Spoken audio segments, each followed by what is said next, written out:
Hello, I'm Mantastic and Fantastic, and today I'm going to be reviewing the Brighter Futures Godfest, which features the new Godfest exclusive A10, as well as 5 times rates for Godfest exclusives. Now, this is a relatively unique event because 5 times Godfest exclusives are quite rare, relatively speaking. This gives you the best chance of rolling those coveted 6 stars, and the Godfest has actually been broken up into 3 different days in order to space out the different Godfest exclusives, as well as throwing in one Pantheon to go alongside of it. Now, the Brighter Futures Godfest will not allow you to roll cards that are not featured. So, for instance, on day 1, there are no Metatrons featured, so you won't be able to actually roll a Metatron, even if, no matter how hard you try. So, that is good because it can allow you to avoid duplicates, as well as lowering the chances, or basically taking away the chances of rolling the less ideal Godfest exclusives.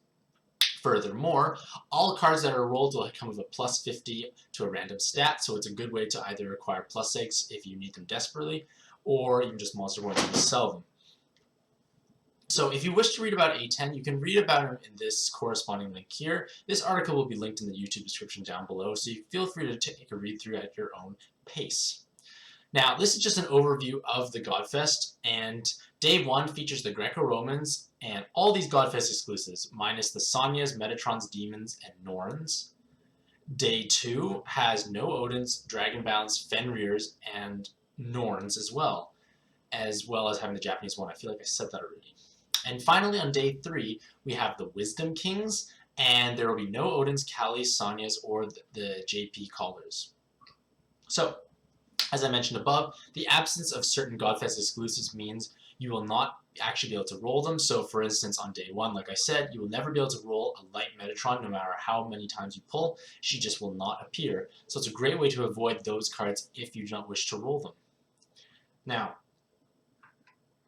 this is a 5 times Godfest exclusive event, and how does this correlate to the 6-star Godfest exclusives? And if you have been following my work for a while, you'll have noticed that the Player's Choice Godfest was not the greatest time because too many 6 stars got voted in. And that is partially due to the fact that 6-star Godfest exclusives are simply the strongest cards around. They're basically used on all the top tier teams in either many duplicates or wide variety. Like, you just simply need tons of Godfest 6-star Godfest exclusives to succeed in this game. And that's not necessarily a very healthy stance Gung Ho has taken, because it's very challenging for the average player to roll one, let alone multiple of the same 6-star Godfest exclusive. Like for myself, for as an example, I don't have any Dark Kalis or Coyotes, and this is excluding me from playing like those Raw Dragon and Coyote / Runaway. I don't have Runaway either teams. So it is the fact that you need to have multiple of them makes it very challenging, and this is the best time to acquire them because this is the highest hit rate you are going to have. And presently speaking, as a generalized statement, Coyote, Dark Kali, and Canna are the most important 6-star Godfest exclusives to acquire. This is assuming you have absolutely nothing. Like, this is just looking at what 6-star Godfest exclusives are used on the top tier teams. This is because Coyote is required in numerous duplicates of themselves for their own team, as well as a Runaway team, who is a 5-star Godfest exclusive. Dark Kali is required at least 2 of them for Raw Dragon, and ideally more for Inheritance. And Canna also fulfills another best in slot sub for Raw Dragon. So basically, those 3 teams are listed, Coyote, Runaway, and Raw Dragon, they all require an exorbitant amount of 6-star Godfest exclusives. And it's really just these 3 that are the important ones. So for this purpose of this article and my opinions I'm going to give, I will be valuing those days that feature these 3 cards higher than those that do not, because they have the most value and they're the most future-proof in terms of power creeping, say, in the next 4+ months, let's say. So, with all that being said, there's also a generalized trend towards newer Godfest exclusives being stronger than the older ones. So like Gremory, Ranove, Dantalion, Citri, Paimon tend to be stronger than like the older like Sonyas and Odins and Metatrons. Like, those are kind of older Godfest exclusives, and they're just a bit weaker just because they were released so long ago. They've been kind of eclipsed by power creep. whereas the newer ones, like in this row here, they are a bit more future-proof by comparison. Furthermore, they also have ultimate evolutions that they can acquire, so there's lots of room for them to grow. So when I want to look for what is the best stage to roll in, I want to try and hit the Kaede, Dark Kali, Kanna, as well as trying to have ideally a newer Godfest exclusives feature just because they are a bit more valuable compared to older ones. So with all of that being said, Day 2 is actually the best lineup in my opinion. Yes, you have Sonyas and Metatrons, however, you still have Kaede, you still have Dark Kali, you have all the newer 6-star Godfest exclusives, and you also have Kanna. You even have Ilm, and Ilm is actually quite a powerful card now as well as Sharius Roots and Eshamali. So there is a lot of value being rolled on Day 2, and I feel like Day 2 is the strongest, but I'm going to go into detail of each one by one. So, for Day 1, it features the newly reincarnated Greco-Roman pantheon. And the Greco-Romans are some of the oldest gods in Puzzle & Dragons, and they've gone through ups and downs of power creep, and presently speaking, they're the strongest they're going to be for quite some time, because they've all just got these new evolutions that allow them to become respectable leaders because they have a modest damage multiplier along with a large damage mitigation component to 3 different colors, or 1 if you're Hades or Venus. So there's a lot of potential for these cards or teams to clear endgame content, especially if you cheese it with Minerva, Neptune, and Ceres, because they have access to the puppeteers, and they will be able to change any boss into an element they resist, and from there you're able to have 100% resistance with the right setup. And Minerva is the most popular one of the 3 for that type of strategy, just because she has the best access to fire resist cards that are farmable. Furthermore, her base active is very low, so you are able to actually inherit something more meaningful over top. In addition, Minerva can actually pair with Ilm to form a respectable 60 times attack, 2.5 times recovery team with 50% damage reduction from fire, light, and dark. So she's great all around. Conversely, Venus is probably the best sub of all of these available because of the dominance of mono light teams. Venus has the highest recovery stat in the game, along with a 4-turn base cooldown, and that 4-turn base cooldown allows her to have any other skill easily inherited over top. So you retain that beautiful body, and you have a lot of potential moving forward.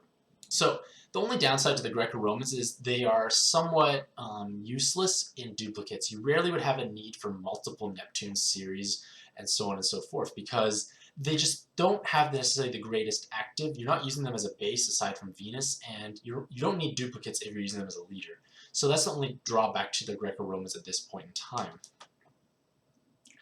Next is the featured Godfest exclusives. So on Day 1, there's no Sonyas, Metatrons, Demons, which are the newer Godfest exclusives, and the Norns. And this would be otherwise a very powerful day to roll in, because you have the Kaede, you have the Dark Kali, you have the Kanna. So there is a lot of value in terms of like the best ones to roll. However, you are missing the newer Godfest exclusives, and I feel like that is quite a big drawback, because the newer Godfest exclusives are very powerful still, and if you had to choose between Day 1 and 2, I would put Day 2 over Day 1 just because you have the newer Godfest exclusives instead. On Day 2, we have the Japanese 1 Pantheon, and this Pantheon is undergoing a lot of changes right now. They have released Reincarnated Hino in North America. I believe Susano and Orochi have been released in Japan, with Amaterasu and Yomi in the works, so there's a lot of room for growth, and these cards are quite well sought after because they provide niche abilities that are valuable on lots of teams. For instance, Hino has great value on the Reincarnated Shiva team for his massive TPA damage. Orochi is probably the best delay card in the game. He can be used as a sub or as an inheritance option, and with his new reincarnated form, he's going to become even stronger. Susano is still a reasonable card. It's a good shield inherit, but the only problem is shielding subs or shielding inherits have less value just because the Heart Cross meta and tankier teams exist. Amaterasu does have a full bind clear as well as a full health heal in her non-awoken forms, and her awoken forms brings other value. And finally, Yomi was actually a reasonably powerful leader, and hopefully with their new reincarnated evolution, they will gain a lot more relevancy because they are a fun leader to play. So, Day 2's featured Godfest exclusives exclude the Odins, Dragonbounds, Fenrir's, and Norns. Now, no Odin's is good, no Fenrir's is great, because Fenrir's don't really have value either. But you do obviously have the Sonny's Metatron, so it is a bit of a drawback. However, compared to day one, you actually have the newer Godfest exclusives, and I feel like this is a fair trade. You're trading out basically a chance to roll Odin's and Fenrir's for the Sonny's Metatrons, and you still have the newer Godfest exclusives. So I feel like this is a lot more powerful. Like, there's no Norn still, and the Dragon Bounds are useful, but I still would place the newer Godfest exclusives a bit higher unless you're needing those Heart Cross board change inherits, because Ryune, Sylvie, and Saria are all very powerful board changer inherits. But overall, I feel like day 2 is the strongest just from a Godfest exclusive point of view, because you hit all the important things, like you hit the top 6 stars and the new ones. So I feel like day 2 is the best. Furthermore, day 2 has a better Pantheon lineup, I'd say, because duplicates are still valuable of at least Orochi. Maybe Susanna, because it doesn't hurt to have more shields. And finally, we come to day 3. And day 3 features the newly released Wisdom King series. They are the newest Pantheon available in North America, and that is good, but it's also bad at the same time. It's good because they are new and that they bring new mechanics, new abilities, they fulfill niche roles that no one else can. What's bad is that there's no ultimate evolution and they don't have a solid place in the meta outside of Akala, who's a strong leader. The other 4 are relatively lackluster. Like, they're nice to have, but they're not necessary. It's just like having another option in your pocket to bring out. You don't use them all the time. You probably won't even use them very often, but if you need that rare situation, it's good to have. Furthermore, they're all very hard to pronounce their names, but that's just another issue entirely. If you wish to read more about the Wisdom Kings, feel free to check out my article here. And in terms of the featured Godfest exclusives, they are no Odins, no Callies, no Sonnies, and no JP Callers. So you have no Dark Callie and no Kaede. You still have the Canna, and you still have the newer Godfest exclusives, but you're missing out on the possibly the 2 most important Godfest exclusives, I'd say. So day 3, I feel, is the most lackluster for that reason. Like, you are missing out on what is the best 6-star Godfest exclusives. Yes, this is the only day to acquire the Norns, but how much value do the Norns bring compared to, say, Kaede or Dark Callie? And remember, all these points of view take into consideration you have virtually none of these cards. If you're to roll them for the first time, it'd be better to roll, generally speaking, a Dark Callie and Kaede versus the Skald, Verdandi, Urds. So just take that with a grain of salt, but I feel like day 3 is the weakest day of all of them, just because the Godfest exclusive lineup is the worst from that point of view, and the featured Pantheon is also the worst, because you don't really need any of the cards here. They're really more so luxuries by comparison.